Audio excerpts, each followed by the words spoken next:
Ya mau urip ku anggap ae sedina wa amal li akhiratika ka annaka tamutu. Dan jadi misalnya damuk bojo ya ndang sedina. Sesuk wis mati ya. Boleh sesuk aja urip diwamuk meneh. Paling sedina. Wis sedina mati, yes. Mbok suwe-suwe ra aman apa? Aman. Aman. Wani urip ngono. Jadi daftar wali, tahu tuh warai ngono era. Ikhlas ki ngoten carane ki salat ben nyaman. Ketikane Rasulullah, "Sholli ka annaka sholatu muwaddi'in." Kowe nek pengen salat ikhlas, anggap bae iku salat sing terakhir dan kenangan terbaik kamu di dunia adalah tahu salat, tahu sujud. Juga salat tuh happy. Ya Allah ini sujud saat terakhir, ini rukuk saat terakhir. Seneng dadi salat. Salat kok ora. Sewante kok salat meneh. Sewante akhirnya awur-awuran. Lah nek ora dadi wali-wali aku. Kroso Kang, nek dadi wali ku ono ambune. Kita ora ono ambune semboyo sing. Maksudnya ora usah wali-wali papan atas, sing ringan-ringan ae, sementing ku bener. Jadi syarat wali wa amal li akhiratika ka annaka tamutu dan beramallah untuk akhirat kamu seakan-akan kamu mati besok. Jadi kayak di masalah berat ya enteng, wong urip mau napa? Sedina. Apa meneh aku luwe wali meneh, ora nganti sesuk malah. Setiap saat aku iso mati. Berarti nanti masalah kan lep sedilu. Cuma masalah kowe permanen bermati tambahan rokok lha kok aja sampe. Malah selawase. Lawas. Mulane masalah ning donya tok ora usah sampe tok akhirat. Ojo. Nah, gue kan repot nggak jajai gue. Seakan-akan mati besok. Pertanyaannya apa setelah mati gak ada masalah? Ternyata tambah banyak masalah. Semuanya semuanya ikhlas semua. Wa illa ibadah wahil mukhlasin. Jadi kalian semua pasti merasakan siksa dan akan dibalas kecuali mereka sing ikhlas. Mesti yang ikhlas itu aman. Illa ibadah wahil mukhlasin kecuali kawulane Allah sing napa ikhlas. Semua calna minal mukhlisin ya. Mungkin kalau jenengan sedanten termasuk yang sing napa ikhlas. Semua dilatih. Nara dilatih dipaksa. Semua luwatih paksa. Nggih kus pokoke paksa. Paksa supaya sampean ikhlas. Ya wow, misalnya kowe ngandalo pejabat ya mati. Nak mati ora kuat. Sing kuat namung Allah Subhanahu wa taala. Jadi sehingga terlatih. Nah, bagaimana mungkin saya bisa hidup tanpa komunitas nasional, ya kamu yakini aja komunitas itu bisa saja mati atau benci kamu atau perubahan sistem. Ya kayak dhisik misalnya wong duwe wartel iku koyo sugih toko wartel. Bareng ono HP gitu. Tuntas dulu misalnya wong duwe telepon rumah itu kalau sugih ono HP ya tuntas. Jadi perubahan-perubahan ini menjadikan kita tidak percaya terhadap dunia ini. Mesti ora iktimat, ora tetanggenan be dunia ini. Yang enggak pernah berubah hanya Allah Subhanahu wa taala. Misalnya ngono, kowe sayang anak, iso wae anakmu sampeyan gedeng kowe aja katut bojo. Kowe sayang tangga iso wae gedeng kowe. Utawa ana perubahan sistem sing dadekno kowe ora urip ning kono, misale kowe ndonga muga-muga disenengi wong bidukan, jebule kowe ditakdir urip di daerah lah.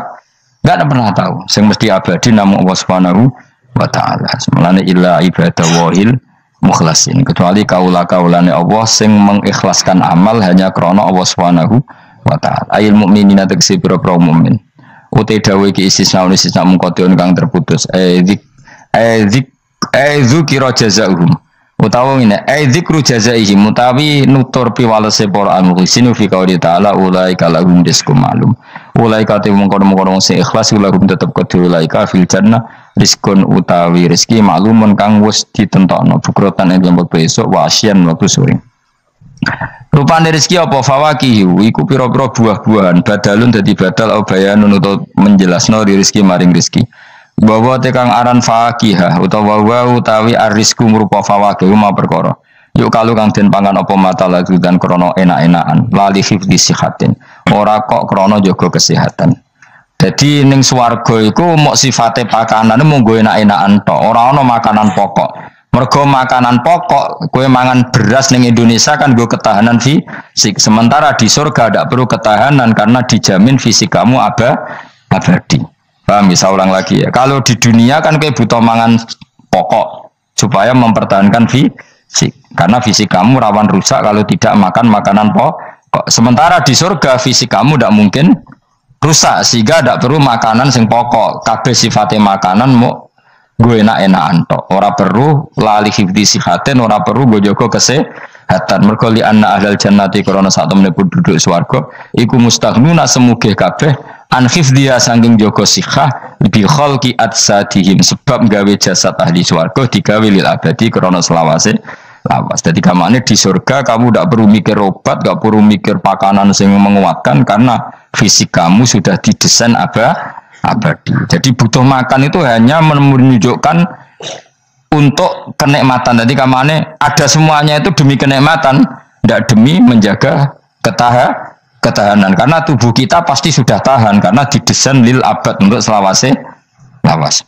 Wahum haluti ahlul jannah mukramun den mulyakno kabeh billahi taala kelan ganjarane Allah taala. Maksudnya kelan ganjaran sing diaturno oleh Allah Subhanahu wa taala. Fi jannatin ing dalem swarga kang penuh nikmat. Ala sururin ing atase pira-pira napa bayang utawa pira-pira napa singgasana. Nah, jadi la tazulu qadama Adam utawa qadama ibni Adam yaumal qiyamah hatta yus'ala an arba'in. Pertama ditanyakan dari sifat mudanya, dihabiskan untuk apa, umurnya untuk apa, hartanya dari mana, setelah mendapat untuk apa. Terus wa'an ilmihi madza amila bihi, terakhir setelah mendapat ilmu itu apa yang dia perbuat. Mana ada orang tua ilmu dia tidak ditakoi bae pangeran ngerti apa takoki. Ilmu bisa nglakoni, mboten gadah ilmu ya Gusti. Terus serepet sampeyan. Dunya mboten gadah dunya. Lha opo ning dunya nggih ngentosi mati sing mon-mon niku aman apa? Sebab itu orang fakir itu masuk surga lebih cepat timbang orang kaya kacek pinten 500 tahun kutakoki. Dia apa mboten gadah napa-napa. So ngaji mboten. Jadi gak perlu pertanggungjawaban mereka napa. Sekacau kan. Nah, sementing kalau terangno ngeten ya. Iki penting rungokno. Mahsyar iku maknane iku nggon giringan. Terus kiai kuno maknane bayangno nggon mahsyar iku maknane tempat dihalonya semua manusia. Terus mauqif itu tempat diberhentikan, apa tempat diberhentikan. Terus di situ Anda innahum mas'ulun, mereka semuanya ditanya, dihisab. Di rumah semuanya dihisab. Terus ngendikane Kanjeng Nabi, hasibu anfusakum qablaan tuhasabu. Menghisaplah diri kamu sekarang sebelum kalian semua dihisab. Sehingga potensi kita ini umat Islam utamanya yang tahu ngaji-ngaji ini, kesampean semua dihisab ini kemungkinannya kecil. Karena ketika kowe ning donya sampean sedanten iki kan biasa wis donga Rabbana zulamna sana. Jadi ya Allah, saya ini benar-benar mendolimi diri kita sendiri.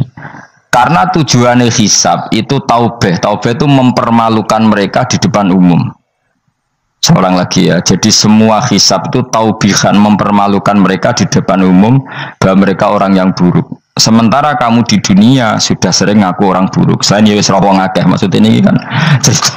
Jadi kayak ngakuin apa Rabbana zalamna anfusana. Sehingga ngendikane Kanjeng Nabi seperti hasibu anfusakum qabla an tuhasabu. Menghisaplah diri kamu sendiri sebelum nanti kamu benar-benar dihisab. Sehingga umatnya Rasulullah itu kemungkinan kena hisab itu kecil sekali karena tadi sudah terbiasa menghisab dirinya sendiri. Apalagi kita, kata Rasulullah, saya dikasih hadiah yang para nabi sebelum saya enggak dikasih hadiah itu. Apa itu? 5 hal itu. Di antaranya apa? Kata Rasulullah, wa utitu khawatima suratil Baqarah. Saya dikasih terakhirnya surat Baqarah. Di surat Baqarah itu umatnya Nabi dapat bonus dan ini luar biasa, yaitu ayat Rabbana la tu'akhidna in nasina wa akhtana. Ya Allah, jangan hisab kami, jangan beri sanksi kami, jangan azab kami kalau suatu saat kita lupa atau salah. ASP nak kue urung salah padahal mesti salah. Rai-rai ini gak mesti salah. Wes gawe perjanjian mbek pangeran Gusti. Dalam perjanjian dong ya apa? Setiap saat saya salah langsung sepuro. Mohon mboten usah istighfar malih pun niki pun niku. Terus deal soalnya deal ini. Nah itu ngendikane Kanjeng Nabi senyum-senyum senenge ra karuan. Dan setiap itu dibaca oleh umatku, Allah sudah jawab qala na'am. Jadi Rabbana la tu'akhifna in nasina aw akhtana. Terus qala Allah menjawab na'am. Terus Rabbana wa la tahmil alaina isron kama hamaltahu 'alal ladzina min qablina. Nabi Muhammad jawab, Allah menjawab na'am. Sampai terakhir wa'fu anna, Allah jawab na'am. Kemudian para kiai itu punya kiat supaya umatnya itu hafal itu. Terus jadi bahan tahlil itu masalah ya. Faminhum ya faminhum. Sing tahlil ya ora paham, sing kritik ya ora paham. Alhamdulillah itu mesti podo-podo ra kena hisab. Mergo podo-podo ora napa? Paham. Jadi ora ono barokah kaya goblok wis barokah tenan. Mergo sing lakoni ya ora paham, sing kritik ora paham. Jadi kalimat yang di akhir surat Baqarah itu adalah termasuk hadiahnya Rasulullah yang tidak diberikan pada Nabi sebelumnya. Ini apa ini? Ukti itu khawatimah suratil Baqarah. Saya dikasih akhir surat Baqarah. Gini ku setiap doanya umat Nabi Allah jawab napa? Naam. Jadi ya Allah la tu'akhidna, jangan kasih sanksi kita innasina au akhtona. Allah jawab naam. Itu satu. Terus kedua, umatnya Nabi itu kalau dosa itu tidak perlu prosedurnya harus istighfar. Banyak amalan yang menjadikan diampuni. Misalnya kafaratul majlis itu lafadznya agak istighfar. Subhanakallahumma bihamdik misalnya. Dan banyak imatatul adza anit thoriq. Misalnya Nabi pernah cerita ada seseorang yang nakal, kemudian gara-gara menyingkirkan duri di jalan yang ganggu orang lewat, kemudian Allah memaafkan. Ada yang dimaafkan karena ngombeni anjing, macam-macam lah. Kemudian ngombeni santri, macam-macam. Sehingga potensi kita dimaafkan itu tinggi sekali karena ada sekian amal yang itu menjadi sebab ridhanya Allah Taala. Malah kalau dalam dunia wali itu ada seorang wali mau ngarang kitab, kemudian tintanya itu diminum lalat, dia membiarkan tinta itu sampai lalatnya sampai kenyang, kemudian gara-gara itu dimaafkan oleh Allah Subhanahu Wa Taala. Banyak sekali. Sehingga potensi kita dimaafkan tinggi. Terus turus, sudah ada orang rasani wong enggak macam-macam lah. Iku ya insyaallah di sepuro pengiran. Dadi ana wali, dadi wali mergo kakean apa? Turu ditakoki, "Kenapa kowe kok turu wong wali? Mboten siap roh donya, Gusti." "Kenapa? Donya wis rusak tok, patok mboten roh Gusti." Lah iku ya mari swarga napa? Ya swargane wong turu ya kira-kira tok. Tapi jadi umat Nabi itu luar biasa. Makanya saya yang heran nih, kalau ada orang alim bikin gerakan terlalu tenanan itu keliru. Biasa mawon.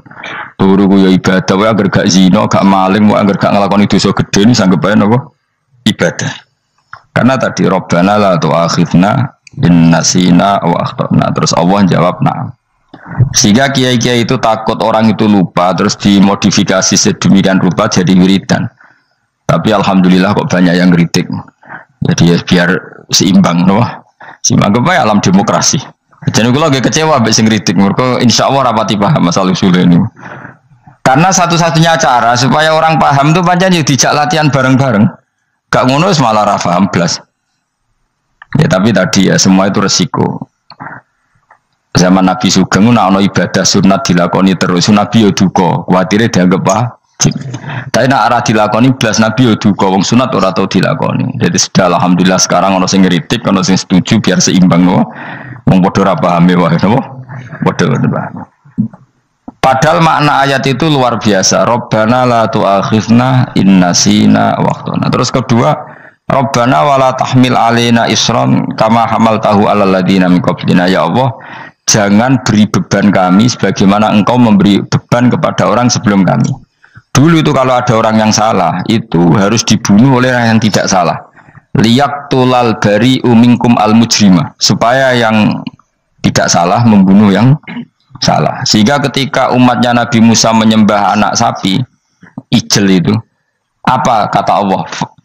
Fatubu ila bari'ikum faqtulu anfusakum. Kamu syaratnya tobat harus saling membunuh, yaitu orang yang terbebas dari dosa itu membunuh yang tidak dosa. Masyhur itu. Terus Allah mengirimkan mendung yang pekat, terus gelap. Ketika gelap itu yang al-bari yang enggak dosa mengeksekusi yang dosa. Sekarang kan enggak, paling tangkap KPK. Berarti penjara mulai suka sisa korupsi jake. Jadi penak lah pokoknya zaman akhir itu penak. Pemene iki KPK ini mulai disoal jadi aman lah kira-kira. Sebuah sing bener di sajane ya sing bener ya pangeran. Misalnya rasa KPK lah nak takwa ya rasa korupsi. Kalau KPK dilemahkan nanti yang korupsi marah. Lah masih orang KPK lah nak di pangeran kan ya aman karena korupsi. Iku aneh-aneh wae. Kowe wong mukmin kok bakas ngono. Wis penting iku nek kowe wedi pangeran kan ra usah polisi, ra usah KPK, wis tetep ra usah dosa wong wedine mbek pangeran. Kecuali ra usah pangeran ateis, iku masalah. Ya, tapi kan omongan ini gak populer, padahal bener. Nah, aneh. Jadi karepmu ngene, terbebas korupsi nek ana KPK, urip makmur nek ana menteri kemakmuran. Pokoke kabeh kowe mbok gantungno pejabat negara. Mulane tau hitam jeblok, sak jeblok-jebloke. Misalnya rasa sejahtera, saya menteri sosial harusnya gini-gini. Ngono korupsi salah KPK. Ngono ana ora keamanan salah polisi. Senengane nyalahno wong. Gue sekali-kali nganggo tauhid. Nek ana adab iku mergo dosa yang sudah kelewat. Ya tapi kan gak mungkin ngomong bernegara gitu. Tapi atas nama iman bahasa kita seperti itu. Kalau atas nama bernegara emang kita butuh polisi, butuh tentara, butuh KPK. Tapi atas nama iman ya tadi kalau kita diberi sanksi Allah itu rata-rata dari bima qaddamat yadaka itu pasti ada salah yang pernah Anda lakukan. Ya, tapi sudahlah ini zaman sudah seperti ini. Sanut ya, anut umumnya wong akeh. Kalau terang namanya masalah hisab ya. Hasibu anfusakum qabla antu hasabu. Kamu menghisaplah diri kamu sebelum kamu dihisap. Misalnya saya sebagai ulama, tentu hisap terberat saya itu kitmanul ilmi, menyembunyikan apa? Ilmu. Karena ilmu kalau disembunyikan tuh bahaya sekali. Bayangkan di alam fisik. Misalnya ada orang berkebutuhan pada kemaksiatan, terus di situ ditulis bar, karaoke misalnya. Orang bisa ke sana karena ada tulisannya, ada WA-nya, ada alamatnya. Kemudian ketika Anda bisa Fathul Qorib, tidak ada tulisannya. Harusnya Anda juga nulis ahli Fathul Qorib, ahli Fathul Mu'in, nah, atau ahli Jaljalut, tulis saja. Ahli Primbon. Enggak apa-apa, tulis saja. Penerus Ronggo Warsito, tulis saja. Zaman gendeng, nara melok gendeng, keduman, tulis saja. Tapi barokahnya tulisan itu kan orang bisa tahu. Makanya kenapa banyak orang sufi yang sudah menyembunyikan diri warna nakal-nakal karena dia disalahkan Allah karena menyembunyikan ilmu. Saya itu orang yang senang tertutup kecuali masalah ilmu. Saya mau mengajar terbuka seperti ini. Karena tadi awal dari dikenalinya kemakrufan adalah dimaklumatkan. Awal dari dikenalinya keburukan juga karena dimaklumatkan. Betapa celakanya kalau kemungkaran dimaklumatkan sementara kebenaran tidak dimaklumatkan.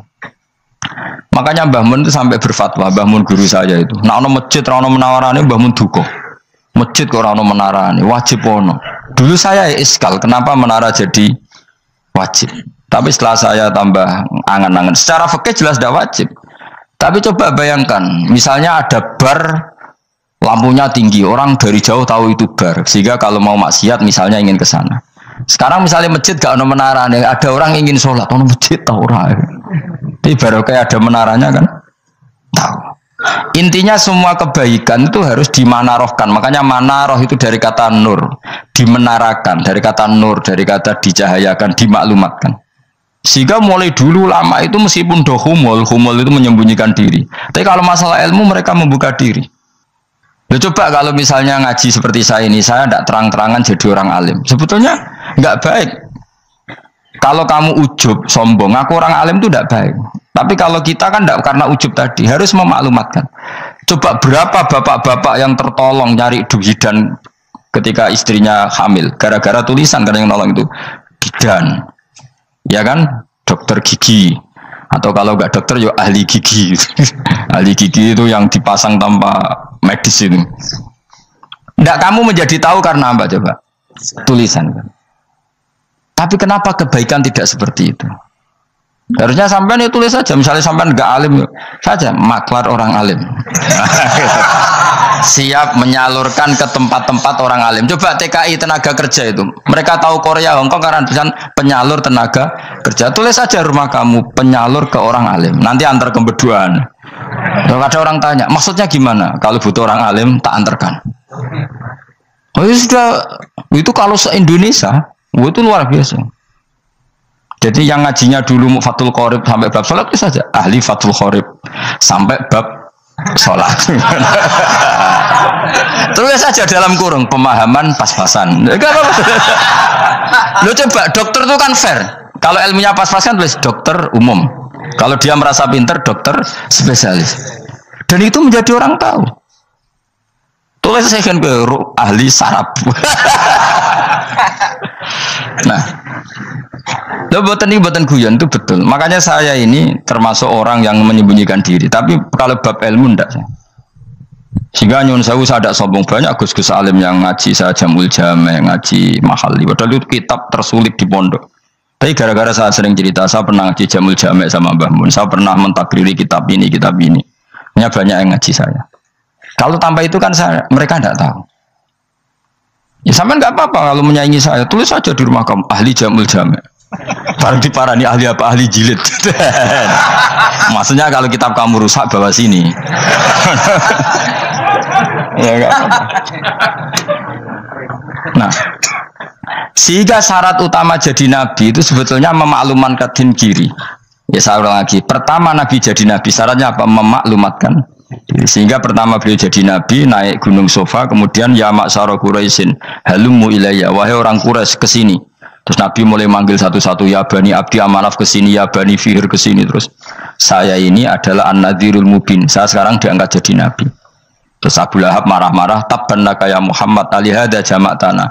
Muhammad kamu itu orang sial, kita enak-enakan tidur gara-gara kamu manggil kita datang, ternyata hanya untuk urusan seperti ini. Makanya terus ada tabat ya ada abi labi watab. Tapi yang iman kemudian tanya, Muhammad kalau kamu setelah jadi nabi misinya apa? Saya diutus Allah untuk kamu menyembah Allah, tidak boleh menyekutukan Allah. Dan Allah memerintahkan kamu afaf itu meninggalkan zina, meninggalkan maling gini-gini. Coba kalau nabi tidak memaklumatkan diri, jadi nabi seklunak-klunus, ketemu wong monggo nggih. Ada temu dia nggih. Sengerti nak nabi ku sapa sih? Sehingga orang-orang yang humul, yang menyembunyikan diri itu di bab ulama masalah besar itu. Karena ciri utama dosa adalah kitmanul ilm. Makanya Nabi sidik amanat tabligh fatona. Tabligh itu lawan katanya apa? Kitman.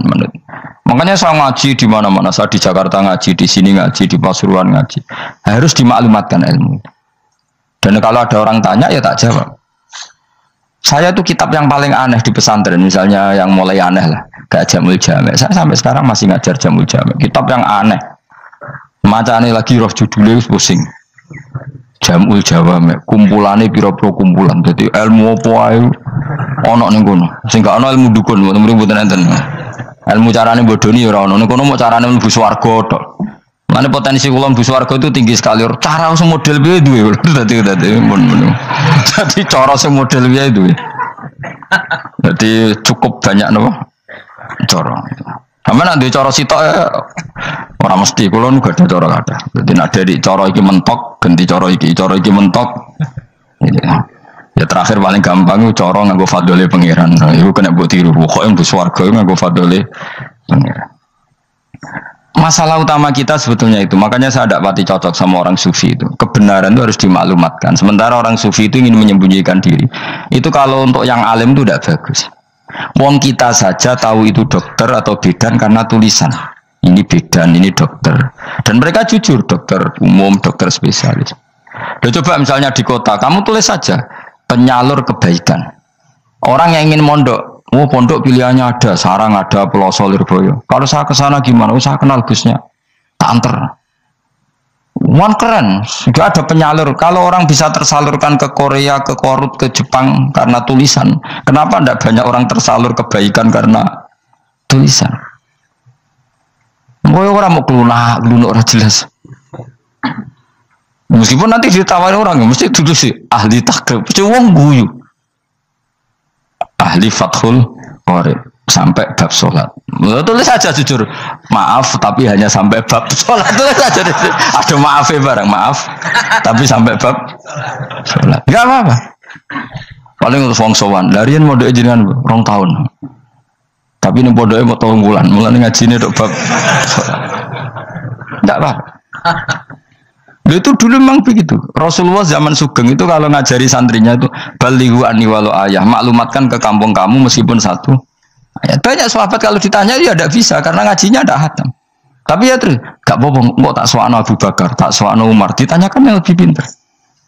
Saking tidak pahamnya sahabat itu lucu. Ketika ada ayat Wa kulu wasrabu hatta yatabayyana lakumul khaytul abyadu minal khaytil aswad. Itu kalau mau tidur ya benar-benar bawa benang putih sama benang hitam, ditulis dipasang di pintunya.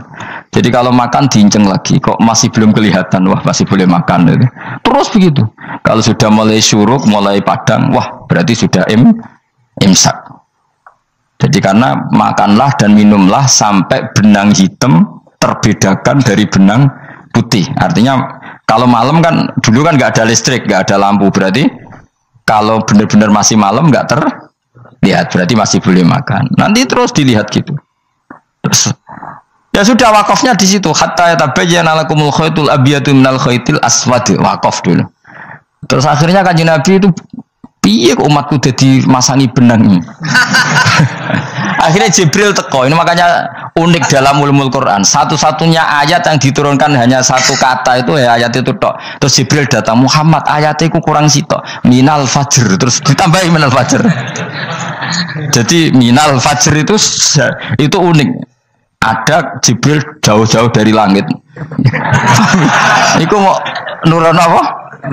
Minal fajr. Makanya kalau kamu nanti dites, kalau ingin jadi dokter tafsir dites, ada satu kalimat yang diturunkan jauh-jauh Jibril ke bumi. Apa kalimat itu? Jawabannya minal fajr. Wis alim yakin nanti. Memang ikut tak? Masa itu? Mereka gara-gara sahabat itu terus masangi apa? Benang ngincang.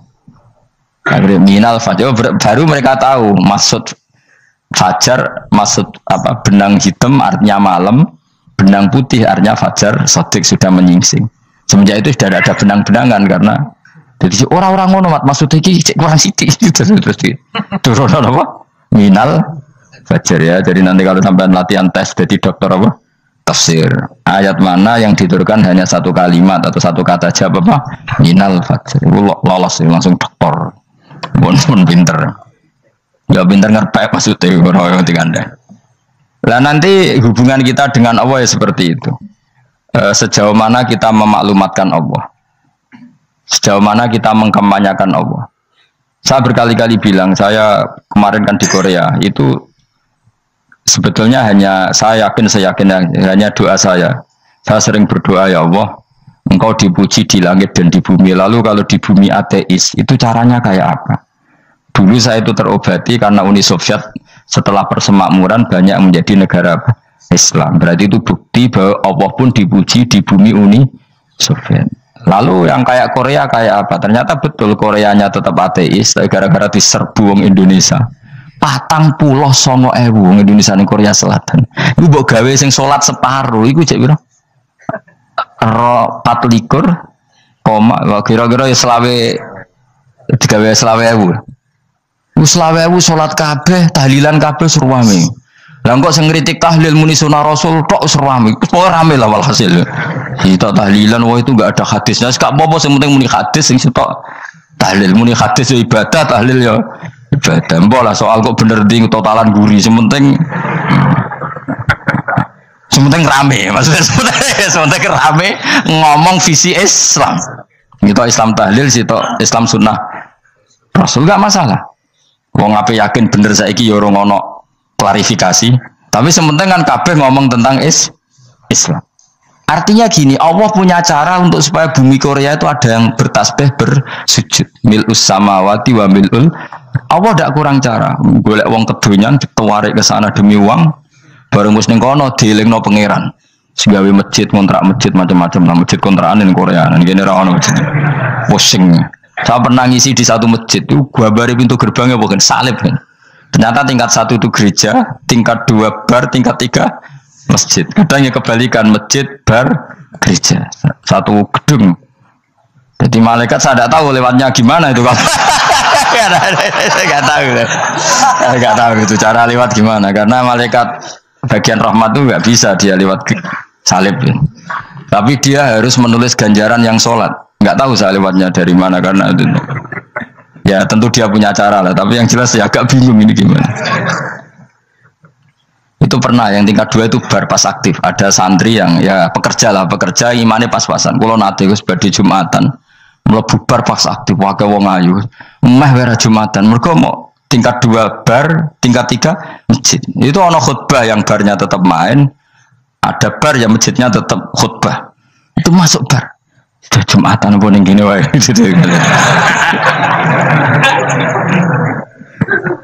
Akhirnya ya di situ beberapa menit terus ada komat Jumatan.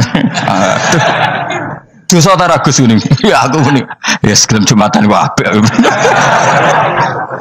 Wong sedhi dilakoni kok takok dosa ta Gus. Ora imus kadung lakoni kok takok. Artinya gini, Allah punya cara untuk menyebarkan Islam di Korea. Sama seperti Allah punya cara untuk menyebarkan Islam apa? Di Indonesia. Dulu orang Gujarat, Punjab, ya sejarah ini menurut saya ya tetap sebagiannya benar. Meskipun tidak seluruhnya benarnya sejarah Islam masuk Indonesia rata-rata orang kan nulis pedagang Gujarat India ke Indonesia dagang karena mereka mukmin akhirnya juga menyebarkan apa? Islam. Itu jelas nyata. Meskipun tidak semuanya seperti itu karena ada yang dibawa Yusuf Baros itu yang muridnya Sayyidina Ali. Terus juga ada yang dibawa beberapa habaib dari Yaman langsung ke Indonesia kayak yang di daerah Tuban itu kan langsung habib-habib dari Samarkand langsung ke mana? Tuban. Makanya saya bilang sejarah itu semuanya benar karena memang variasi masuknya Islam di Indonesia itu banyak. Jadi itu enggak masalah. Sampean niru sing kedunyan mawon sing luwih gampang napa? Lho enggak tuh, kayak Jakarta itu kan kota kayak gitu, baru kayak wong kedunyan orang ke Jakarta semua. Gara-gara tahu mondok pedutan tadi ahli Fathul Qorib tadi yang sampai bab sholat terus bikin masjid. Iku coba takoki faraid terang ora iso kan. Pemene takoki muamalah terang ora iso, tapi nak trimo carane salat sing batal apa ngentut roh dene. Ilmune roh nak nganti bab iku jek roh. Sing batal salat apa jek roh dene. Ngentut nyekel wong wedok jek roh. Tapi mbok aja takoki sing detail apa? Cara mengenali kiblat dengan hisab ya marosdil kiblat itu serang arah iso. Atau nganggo komputer itu loh. Nganggo jam ya, nganggo kompas. Padahal ono ilmune ya marosdil apa? Kiblat di bulan tertentu, hari tertentu itu nanti matahari tepat di atas Ka'bah. Serang arah iso, nak ngono niku serang arah iso.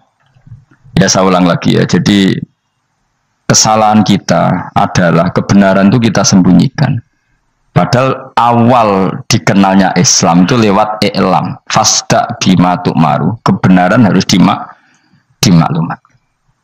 Tapi problemnya Islam Indonesia tuh kadang humul tuh bangga, nggak dikenal orang itu bangga gini. Oke lah, kalau yang nggak, saya sendiri ya suka humul. Sampai sekarang saya suka humul. Saya sampai sekarang nggak suka tamu. Bukan karena benci tamu, ribet. Maksud saya kalau sowan kiai ya ngaji saja, rasa sowan, ribet. Ya lucu kan, seneng Gus Bak jare wong alim. Terus senenge mau sowan tok ngaji ra gelem piye karepe. Wong kok aneh. Iku berarti kalau karo kowe seneng dokter, konsultasi obat ra gelem tapi ngajak jagungan. Dok, jenengan tiyang pundi? Jenengan manggen dalem mriki mulai tahun pinten? Lah ya kowe takok dokter kemalan. Mesti nek kowe takok laram apa, obate apa kok malah kenalan. Pindah Jogja tahun pinten, Dok? Dan jenengan kawin mriki tahun pinten? Lha wong jare Gus Bae wong alim kok sowan ngono. Jenengan kelahiran tahun pinten, Gus? Zaman dinosaurus. Wong alim kok takoki lahire iku piye karepe? Sesuk tak gak takok pisan matiku kapan, Om. Coba betapa naifnya kita kalau kita suka dokter, terus kemudian kamu takok, Dok, kelahiran tahun pinten jenengan? Aneh gak? Nak kowe seneng dokter mergo mau konsultasi berobat ya ngomong saja apa yang kamu butuhkan. Nak kowe seneng wong alim yo ngaji titik. Nah kowe misalnya seneng artis, ndelok konser artisnya takok kelahiran tahun piro. Gak penting artis ayu mbok delok seneng wis sudah gitu aja. Ora wong alim yo ngono ngaji seneng. Kadang wong Jawa lucu, seneng wong alim sowan terus takok-takok. Mana iku dudu obat no yakin. Maksudnya bu sing profesional, maksudnya sing rontok bener sidik lah, jadi wong, coba bener nemen-nemen gak mungkin, wis pokoknya bener sidik-sidik. Makanya kemarin ngaji apa Nasoihul Ibad kan gitu, mujalah satu ulama, artinya apa? Fi majlisil ilm ketika ngaji, rokok mujalah satu ulama udah bensoan, mata nongong dan tuh. Kulo termasuk kiai yang kampanye ini. Soalnya termasuk kiai terkenal tapi sing tamu kulo rapati kata. Gue jaga masya Allah tenan. Semoga-moga rodok tobat sidik-sidik maksudnya. Maksudnya ya sudah lah. Ya tadi hubungan wong alim ya sudah ngaji. Kalau hubungan sama dokter ya tanya konsultasi apa? Medis. Kan lebih enak. Nah, hubungan mbek dukun wis takok wis mbah niki menyangking pundi. Kok jenengan dermemel nglafadzno apa? Sing kalimate sing jelas kan apa nak dermemel mandi nak jelas kok ora mandi ku piye? Takono. Aku ya guru pun mbek dukun. Wong kalimate ra jelas kok mandi. Nak jelas gak mandi. Mergo nak jelas kita bodoni nih. Ayo guru mantra iku mesti gak wae rungokno tenanan kalimatnya terus ra jelas. Dukun-dukun dulu. Lu kok mandi? Nak jelas malah mandi. Mandine tenan ora ya ora. Ya saya ulang lagi ya. Jadi sebab itu di Quran sering ada kata i'lamu, kenalilah, ketahuilah. Jadi awal dari agama ini adalah harus tahu. Maka menyangkut harus tahu ini lalu Allah bikin media. Media itu apa saja. Tapi lalu kita bisa berdebat tentang media. Itu yang kita tidak tahu nanti hisabnya di depan Allah Subhanahu wa taala.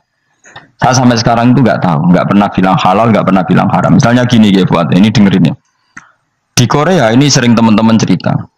Ada beberapa majikan yang baik sama umat Islam, yang pekerja-pekerja Muslim. Itu kalau dipamiti sholat kan, Pak majikan saya mau sholat. Sholat itu apa? Mereka bilang dengan bahasa analogi di Korea, pokoknya sholat itu sembahyang. Ketika sholat itu ditanya sama orang Korea, loh kamu itu sembahyang kok tidak ada patungnya? Karena pengetahuan mereka yang namanya sembahyang itu ada patungnya. Ada yang baik, apa sekalian tak belikin patung? Jadi wong Islam pas sholat tuh didelok ngarepe dhuwure kok gak ono patung. Ono sing ape sujud tuh digambarno salib. Mergo dekne denger-denger kalau karena tidak tahu Islam itu apa. Sementing ada personifikasi Tuhan. Ada lagi ini yang agak ngeri. Ada pegawai Garuda karena dia agak terpelajar waktu sholat dia sholat sama krunya di mall. Itu langsung security mall nelpon polisi. Ini ada ritual teroris gitu. Jadi sholat itu dianggap mukadimah sebelum ngebom. Jadi ritual. Pertanyaannya adalah karena mereka tidak pernah ngerti sholat itu kayak apa. Dan kadang-kadang orang ngerti bahwa sholat itu adalah ritual umat Islam itu lewat media. Media itu bisa berita, bisa dokumenter, bisa apa saja. Kita tidak pernah tahu cara Allah mengertikan. Seperti kita tidak pernah tahu madzhab Mu'tazilah, tahunya itu dari kitab-kitab ahli sunnah wal jamaah. Coba kita semua misalnya tahu madzhab yang aneh, Mu'tazilah, Jabariyah, Qadariyah, itu dari kitab mereka apa dari kitab ahli sunnah? Dari kitab ahli sunnah. Maka bisa saja informasi keburukan itu dari orang baik dan informasi kebaikan dari orang buruk. Kita tidak pernah tahu. Karena ini yang bisa ngelola hanya Allah Subhanahu wa taala. Tidak bisa, kita tidak bisa, hanya Allah yang bisa. Maka perdebatan Ahmad bin Hambal dengan Haris al-Muhasibi itu seperti itu. Misalnya gini, tak kiri contoh. Haris al-Muhasibi itu orang alim allamah. Dia ahli sunnah mandat, pokoknya ahli sunnah sekali. Dia mau ngarang kitab tentang dia menentang Mu'tazilah, menentang Qadariyah, menentang Syiah. Terus setelah mau ngarang kitab, ditanya sama Imam Ahmad, ya Haris, kalau kamu ngeritik Mu'tazilah, awalnya gimana caranya kalau ngarang kitab? Ya saya cerita pendapat mereka dulu, lalu saya saya tentang. Imam Ahmad guyu-guyu. Bukankah setelah kamu cerita mazhab mereka plus argumentasi mereka, jangan-jangan pembacanya sudah tertarik. Pas kamu nentang, kamu sudah dianggap gawe-gawe. Karena kadung tertarik. Saya tak contoh wae, misalnya gini, kowe sekarang rasa bareng dadi wong soleh biasa wae. Aku ono gambar wong wedok montok tak tulis, hindari ini. Kira-kira dia mau hindari apa gambare? Enggak jawab ya, kira-kira lho. Sing mbok nikmati kata hindari apa? Sing mbok eling-eling kalimat hindari apa gambare? Kira-kira. Padahal tulisannya apa? Hindari bahaya ini. Bahaya ndi terus didelok. Terus sing dieling-eling ora hindarine tapi sama. Pendapat Mu'tazilah itu ada yang menarik. Misalnya gini, menurut Mu'tazilah, seseorang masuk neraka ya karena amalnya, masuk surga ya karena amalnya. Apa artinya kalau masuk surga karena fadl Allah? Lalu gunanya amal apa? Mungkin pembaca kan tuh, wah ini proporsional ini. Gak ada ahli sunnah, jadi bus warga mereka fadl pangeran, kok enak. Lalu gunanya amal apa? Padahal dia tahu pendapat Mu'tazilah itu dari kitab itu, kitabnya orang ahli sunnah wal jamaah. Gak pernah tahu kita. Ya saya ulang lagi, itu kan ibarat kayak KUHP. Kamu baca KUHP draft, terus kamu cocok. Kamu mesti nyalahkan yang demo. Atau baca buku selebaran orang demo, kan terserah kamu. Kamu kan punya akal, kan tetap milih. Tetap milih. Problemnya kata Imam Ahmad itu, ketika kamu menceritakan pendapat Mu'tazilah, bisa-bisa orang itu kadung tertarik. Ketika mulai kamu tentang, orang itu gak tertarik sama penentangan kamu. Berarti kamu ikut menyebarkan Mu'tazilah. Sama seperti tadi, gambar perempuan yang agak jorok tadi, sebetulnya tak tulisi kata hindari. Padahal Rukinus gak tahu, eling wong wedok gara-gara tak kei gambar hindari bahaya ini malah jadi eling. Orang eling tulisannya eling. Nah, hakikat saya ini penyebar kata hindari apa penyebar gambar itu? Coba. Lalu status saya ini pengedar gambar itu apa pengedar kata hindari? Lah iya yang mengedarkan kata hindari tapi yang mengedarkan.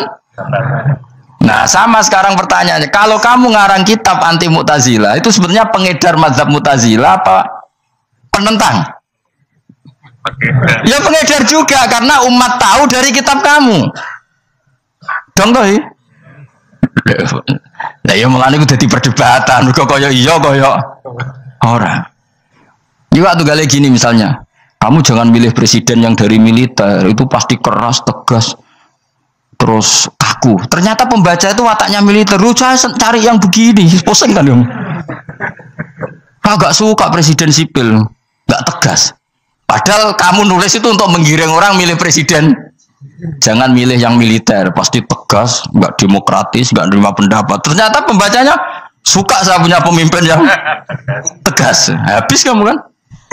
Yang tahu hati orang itu siapa? Makanya ketika kitab ahli sunnah dipenuhi dengan cerita-cerita madzhab Mu'tazilah, itu sebetulnya kamu itu pengedar apa penentang? Itu pertanyaan Ahmad bin. Akhirnya Imam Haris Al-Muhasibi bilang gini, enggak, maksud jenengan itu ngelarang apa dukung. Pokoknya mergo mangkel. Dari Imam Haris, yo aku pokoknya ngomong ngono ae pokoknya. Terus akhirnya Imam yes, nangoten kita arah jenengan mboten sedo ngarang, mboten sedo ngarang. Makanya Haris Al-Muhasibi akhirnya enggak mengarang kitab itu. Dia sebenarnya pernah rencana Kitabul Firaq fil Islam. Dia mau ngarang kitab kelompok-kelompok dalam Islam. Ya, coba mau apa coba? Misalnya kamu bela tahlil, nasibnya juga seperti itu. Hujahnya tahlil, gini-gini. Terus hujahnya penentang tahlil. Yang bisa mengendalikan pikiran pembaca siapa? Ternyata dia tertarik sama pikiran penentang. Lucunya yang menceritakan kamu, pengagum tahlil. Kan tidak pernah tahu. Mana nak dari ceritanya Mbah Mun lucu. Mbah Mun itu mondok Lirboyo. Itu di Bandar Kidul akeh wong ayu. Itu dulu babanya Mbah Mun itu ada yang suka orang sana sampai nikah orang sana juga pulang ke sarang. Itu diantara mbah-mbahnya Mbah Mun. Suka perempuan sana terus nikah sana nggak pernah pulang ke sarang. Nah, Mbah Mun itu lahir dari adiknya, pokoknya dari keluarga, dari saudara yang nggak pernah pulang dari Bandar. Diwasiati Mun nak mondok ujo geman dolan di Bandar Kidul. Kayak wong akhirnya malah penasaran. Justru kalimat itu yang menjadikan maksudnya aku ajune nganti sepiro kok nganti mbahku katut kan malah akhirnya penasaran. Lare kata Mbah Mun tak angen-angen bener Imam Ahmad bin Hambal. Maksudnya itu kalimat itu pancen ribet. Kalimat itu ribet pancen. Coba milih mana coba? Jong ojo geman moro pasar opo lah nang daerah kono. Ono opo? Bahaya kan. Gara-gara kamu melafatkan itu malah orang penasaran. Di sana ada bareng delok ning kono ya nak terus mulai tak ora. Nah, makanya pertanyaannya, pengarang buku juga kena hisab karena sebetulnya apa yang dia tentang orang lain menjadi tahu karena ceritanya dia. Coba kamu ngarang kitab saja yang anti Syiah atau anti Mu'tazilah atau anti Murji'ah atau anti otoritarian, mesti pembaca itu nggak bisa kamu kendalikan. Nah, itu juga rawan hisab. Makanya berat. Pokoknya walatus alunna yauma idzin anin naim, semua itu nanti dimintai tanggung jawab oleh Allah Subhanahu wa taala. Karena kita tidak pernah tahu. Akhirnya Haris Al-Muhasibi gak ngarang kitab. Imam Ahmad itu tidak punya karangan kecuali riwayat Musnadu Ahmad bin Hambal. Kalau ada 14 juz. Dia tidak punya karangan. Ketika ditanya, saya takut membuat hal baru dalam Islam.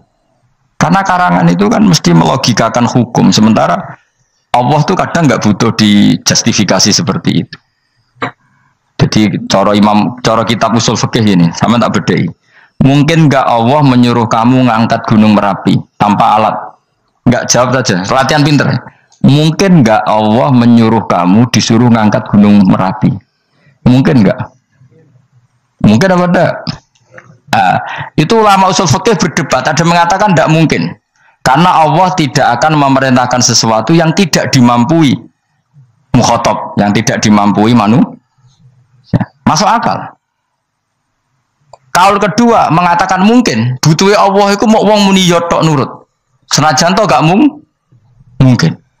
Ayo Hen, Gunung Merapi angkat Hen. Nggih Gusti, siap. Langsung melawayu moro.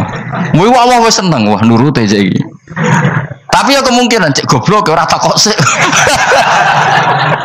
Kita kan tidak pernah tahu, makanya ulama ini debat.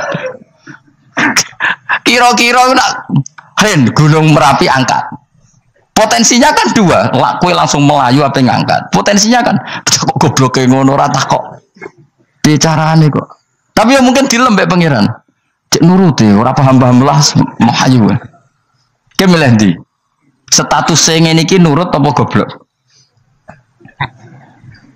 Jawab, nurut apa goblok? Ya nurut goblok. Ya coba ngono. Kita ndak pernah tahu. Mulane tetap pada akhirnya kita itu wa in adri. Kita tidak pernah tahu. Tapi kita tahu bahwa semua ada hikmahnya. Makanya kadang orang alim itu bilang saya alim, kadang bilang saya tidak tahu. Maksudnya kita tahu Allah memerintahkan pasti ada hikmahnya, tapi kita tidak tahu maksudnya apa. Ya sudah seperti ini. Akhirnya dunia ya sudah seperti ini. Ya kadang ngerti, kadang orang ngerti, ya sudah biasa ya. Kalau kita tak tahu isi urip to orang. Mungkin jawab Munir roh iku nyatane yo koyo roh. Munir roh yo ora roh nak mati. Mulane sudah. Kadang takoki sesuk iku jeng yo ziarah nggih, Mbah. Tapi kadang wa alam, Mbah, insyaallah. Ya karena memang ya gak pernah tahu. Karena apa ya? Wis ra kena diterangno, Kang. Mulane kula niku gak ada kitab-kitab perdebatan ulama, anak gejul-gejulkan ngoten niku. Saya ulang lagi ya, kalau kamu mengarang kitab menentang pendapat Mu'tazilah, itu artinya kamu menceritakan pendapat Mu'tazilah, lalu menyebarkan kesalahan mereka. Pertanyaannya, pembaca pertama kali tahu pendapat Mu'tazilah gara-gara cerita kamu. Itu sama, pembaca tahu gambar perempuan gara-gara edaran kamu. Meskipun kamu menulis hindari, tapi kan menjadi tahu. Kamu berarti penyebar kata hindari apa penyebar gambar? Apa penyebar kata hindari? Itu ibarat kayak gini, ada anak kecil baru umur SMP kamu nak hindari narkoba. Bentuknya kayak ini loh nak. Padahal anak kamu itu bakat soleh yang nggak terlintas narkoba. Gara-gara buat cerita ini menjadi tahu. Sekarang omongan iku dihisap tahu orang menjadi tahu gara-gara kamu. Tapi kamu nggak ngandani, takut anak kamu kejebak narkoba. Milih mana? Bingung tau ke? Wingi-wingi ra bingung ora tau mikir. Maksudnya aku ya gumun, wong ora tau mikir ya urip. Jadi ya sudah. Enggak angel banyak urip ya angel. Mana ngaji, mana ngaji minal fajr. Minal fajr itu satu-satunya ayat sing turun mau sak kalimat. Jadi ora sak ayat mau sak kalimat, sak kata kalau dalam bahasa Indonesia. Mun kula terusno. Oh, masalah yamin iki kula terangno. Yamin itu maknane arah kanan. Arah kanan maknane arah yang dikira benar. Jadi orang Arab bilang kalau sesuatu benar itu disebut kanan. Mulane ashabul yamin. Tapi kalau orang salah disebut ashabus simal. Jadi sebetulnya itu bahasa-bahasa ya memang bahasa Arab seperti itu. Partai kanan berarti benar. Kalau partai kiri salah. Tapi sekarang katanya ada wasatiyah, tengah-tengah. Ya, saya malah bingung tengah ning ndi. Tapi nah istilah Al-Qur'an itu jelas ada yamin, ada simal. Tapi kalau wasat itu bahasa sosial, tapi ya sah. Bahasa itu juga sah. Wong napa sebut ini ummatan wasatol litakunu syuhada napa? Wa kadzalika ja'alnakum ummatan wasatol. Mun kalau terus jadi arah kanan itu maknanya apa? arah yang benar. Makanya disebut ashabul yamin. Kalau salah disebut ashabus simal. Innakum ladzaiqul adabil alim. Innakum satamne sira kabeh. Fihi tetep dawu, fihi ku tetep ing dalam dawu innakum. Iltifatun ono iltifat. Iltifat iku ngerubah redaksi. Mau kan tentang hum itu dhamir ghaib, tapi sekarang jadi dhamir mukhatab. Ladzaiqul adabil alim. Yektine wong kang bakal nyeksani, bakal ngrasakno siksa sing pedih. Wa mutzauna lan ora den wales sira kabeh ilama kecuali perkara illa jazaa kecuali wales perkara kun ana sira kabeh tak malu nang nglakoni sira kabeh illa ibadah wa ilmu mukhlasin kecuali kaulane Allah sing ikhlas. Jadi semua orang itu akan kena siksa kecuali kaulane Allah sing napa ikhlas. Wis ikhlas wae enak-enak ibadah ikhlas mun nang ngandel kula ibadah paling nyaman ikhlas. Mulang ya mulang ae mergo perintah Allah. Cek murid temroh hae guru cek ora ben sak karep-karepe wae mulang ya mulang ae. Sekolah nih, pokoknya mulang-mulang aja. Cek roh aku ora urusan, pokoknya mulang is. Boleh ridane Allah, sebenarnya akhirat rakakan hisab ribet mikir manusia ribet. Pemane mikir hak-hakmu ribet. Turuti ora tau warah, serepot kabeh. Ben bonus, dunya ben bonus. Nah dhewe mesti dianggap ae urip sedina-sedina. Sing ngomong bayangno urip suwe kuwi sapa? Wa amal li akhiratika ka annaka tamutu. Mana kalau nanti 200.000 tak anggap lagi, urip nganti sesuk duit 200.000 caki.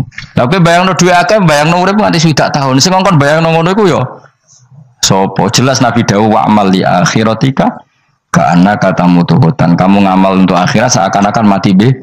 Jadi misalnya aku digedingi wong sakmen iki, digedingi mok sewengi enteng sesuk wis mati wae. Jebule cek urip. Ya enggak bae cek sesuk. Kan mok sedina-sedina ngitunge apa? Mulane anggere ana panitia ngundang aku pengajian pusing. Ojo mbok undang saiki aku mari bingung. Pokoke nek sesuk acara bengi aku kandhani. Mboten Gus ben ana kepastian. Kepastian mbahmu ora melok duwe donya men kepastian. Wong ora tau ngaji tauhid to namene.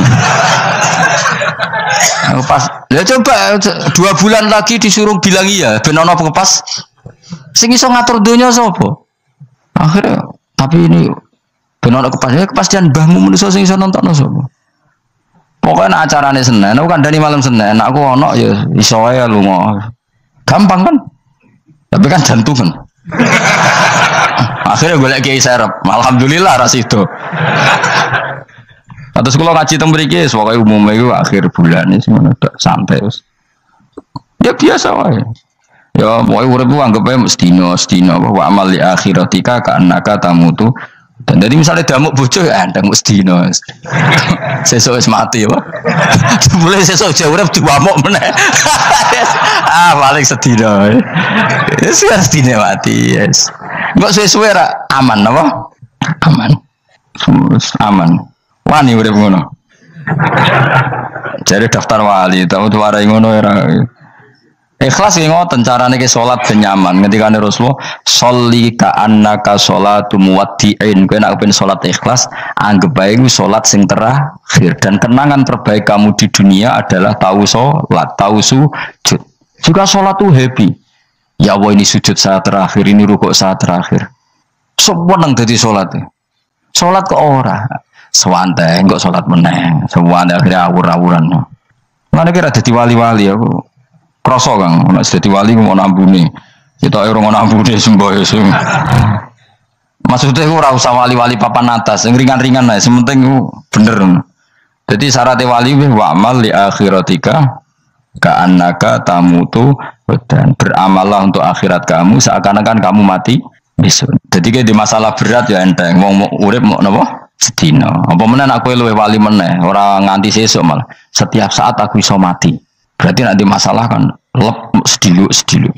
Cuma masalah kowe permanen bar mati tambahan rokok lha kok aja sampe. Malah selawase. Lawas. Mulane masalah ning donya tok ora usah sampe tok akhirat. Ojo. Aku kan repot ngajajai kowe. Seakan-akan mati besok. Pertanyaannya apa setelah mati gak ada masalah? Ternyata tambah banyak masalah. Semuanya semuanya ikhlas semua. Wa illa ibadah wahil mukhlasin. Jadi kalian semua pasti merasakan siksa dan akan dibalas kecuali mereka sing ikhlas. Maksudnya ikhlas itu aman. Illa ibadah wahil mukhlasin kecuali kawulane Allah sing napa ikhlas. Suma ja'alna minal mukhlisin ya. Mungkin kalau jenengan sedanten termasuk yang sing napa ikhlas. Pokoke dilatih, nara dilatih dipaksa, pokoke luwateh paksa. Nggih kus pokoke paksa. Paksa supaya sampean ikhlas. Ya wae misale kowe ngandalo pejabat ya mati. Nak mati ora kuat, sing kuat namung Allah Subhanahu wa taala. Jadi sehingga terlatih. Nah, bagaimana mungkin saya bisa hidup tanpa komunitas nasional, ya kamu yakini aja komunitas itu bisa saja mati atau benci kamu atau perubahan sistem.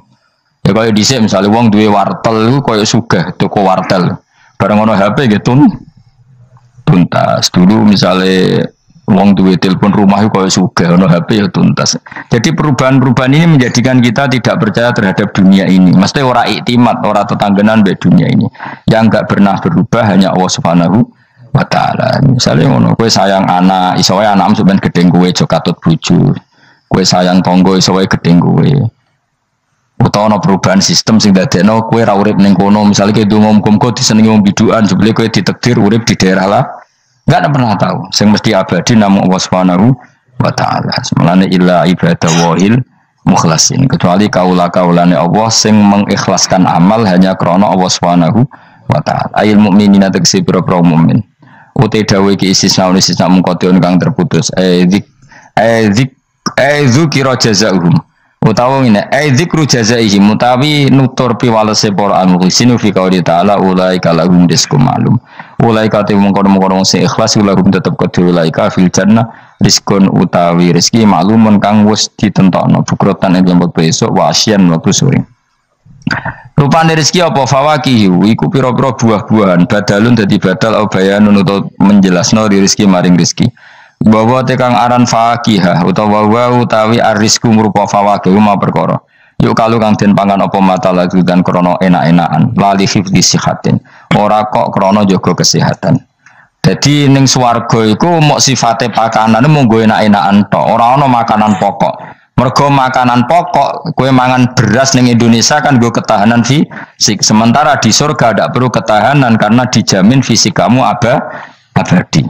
Paham, bisa ulang lagi ya. Kalau di dunia kan kayak butuh mangan pokok supaya mempertahankan fisik. Karena fisik kamu rawan rusak kalau tidak makan makanan pokok. Sementara di surga fisik kamu tidak mungkin rusak sehingga tidak perlu makanan sing pokok. Kabeh sifatnya makanan mau gue enak-enakan tok. Ora perlu lali hifdzi sihatin, ora perlu gue jaga kesehatan. Mergo li anna ahlal jannati krana sak temene penduduk swarga iku mustaghnuna semugih kabeh an hifdhiya sanging jaga sihah bi khalqi atsadihim sebab gawe jasad ahli swarga digawe lil abadi krana selawase lawas. Dadi kamane di surga kamu tidak perlu mikir obat, enggak perlu mikir pakanan sing menguatkan karena fisik kamu sudah didesain abadi. Jadi butuh makan itu hanya menunjukkan untuk kenikmatan. Jadi kamane ada semuanya itu demi kenikmatan, tidak demi menjaga ketahanan. Karena tubuh kita pasti sudah tahan karena didesain lil abad untuk selawase lawas. Nggih, ngoten mawon. Assalamualaikum warahmatullahi wabarakatuh.